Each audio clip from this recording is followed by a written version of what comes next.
Hey everyone, Anne-Marie, life coach, owner of the Soul Awakening Academy. So I'm going to do a video on fear. So I'm seeing like quite a lot of my students at the minute who are training to be a spiritual life coach who already have a business or are just starting off, with their kind of spiritual coaching after qualifying with the academy, that they have fear that sets in about being visible on social media. So what does that actually mean? So what is fear? Some people say it's false evidence appearing real. And when you start to question what's behind the fear, that's pretty much true. It's normally a limiting belief or a set of beliefs that have been so hard ingrained in somebody from childhood that they do believe that it's real. And to them, the fear or the lack of confidence or the fear of being seen is it can almost feel like a real physical thing. If you ask a client or somebody you're working with, what does fear feel like, or describe fear, where is it in your body, then they will describe something that they feel is quite tangible and physical in their body or just outside of them. So for them, it is a very real thing.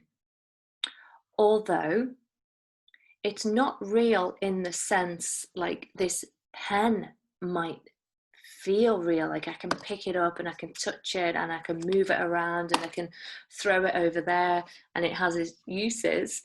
Fear, when it's in the body or perceived to be in the body or around our energy field, it can still be moved and manipulated in the same way. And we do that with our mind, we do that with our thoughts. So when you have somebody who says they have fear in their body, then you can work with that. You can ask for all the submodalities. So something in NLP called submodalities. Is it black and white? Is it moving or still? Does it have a sound to it? Does it have any tastes? Does it have a frame around it? Is it near or far? And you can ask for all these senses, being curious about what this fear actually feels like and looks like. And then mentally, energetically, you can ask the client to move it away, to play with it. If it's right up close to them, ask them to move it further away to a place where they feel free from it. You can shrink it in size. You can change the color. If it looks like something or someone, you can change that appearance. I know in NLP, if it's something quite scary, if it's a phobia, they will put like silly ears on it or, a silly nose on it or something, and they'll give it a silly voice. So this perceived reality that we have in our head changes so that we can live with it, so that we can work with it, be with it. It may still be there a little bit, but it's not the dominant thing that's stopping us from achieving our goals. So another thing that I've noticed is really behind the fear of being seen on social media or getting more visible or being vulnerable, showing the true self, let's say. Behind all of that is a fear of the vulnerability, and it's a fear of being judged. And it's a fear of being shamed, humiliated, ridiculed, and criticized. Now, if somebody's had that experience from their upbringing, then it is going to be in their nervous system. So I know if you've ever had that experience, you know how damaging it feels. You know how painful it can feel inside your body and your emotions and the beliefs it causes you to feel about yourself when you feel that sense of shame and humiliation. And that is the thing. That is the fear. That is the fear. So how do you work with that?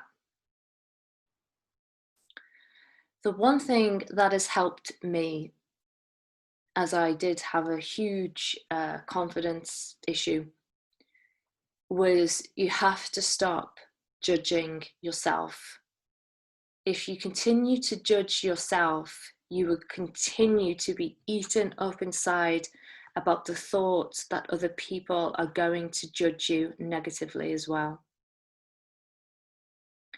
If you can stop all shame and judgment and criticism and humiliation and berating of yourself, then eventually you will start to not perceive it out there in reality. Because remember, it's not what happens, it's the way that you react to it.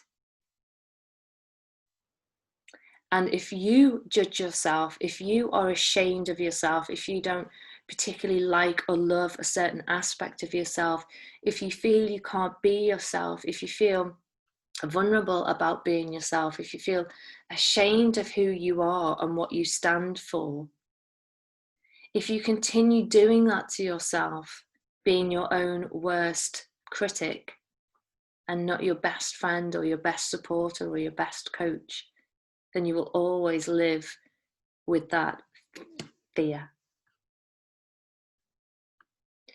So a trick that you can do, or a little game you can play, just imagine you're viewing your life on a movie theatre. Just see your life playing out. And from where you're sitting, do you look like you are being your inner coach and best friend? Are you rooting for yourself as you see yourself living your life? Have you got your own back? Are you supporting yourself? Are you loving the character that you're being? Or are you disempowering the character? You know, are you the one punishing the character? You. So ask yourself those questions, and if you answer yes, then do the work there first. Do the work on changing that critic, changing the way that you are living your life. Are you supporting yourself or not? There's a great saying, are you being the medicine or are you being the poison? And awareness is key, because you can change that. So I hope that helps. If you need to reach out, you'll find me at soulawakeningacademy.co.uk. Take care for now.